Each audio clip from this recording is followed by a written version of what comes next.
Bugün zekat konusunu işleyeceğiz. Zekatın amaçları ve işlevleri nelerdir? Onları anlatacağım size. Birincisi ahlaki yönden zekat.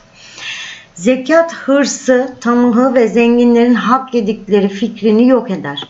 Fakirlik sorununu çözmede zenginleri etkin ve sorumlu kılar. İkincisi iktisadi yönden bakarsak zekat servetin kendisini eşit olmayan fırsatlardan istifadeyle gittikçe daha az ellerde toplanma eğiliminin şerrinden temizler. Üçüncüsü sosyal yönden bakarsak eğer zekatın temizleme ameliyesini gerçekleştirdiği üçüncü alan sosyal sahanın tamamıdır. Bir yanda fakir halkın, diğer yandaysa milyarları olanların bulunduğu millet pek talihsiz bir millettir. Zekat sayesinde toplumsal farklılıklar azalır. Zenginlere sırf bu yüzden düşmanlık duyulmaz arkadaşlar. Hoşça kalın, esen kalın.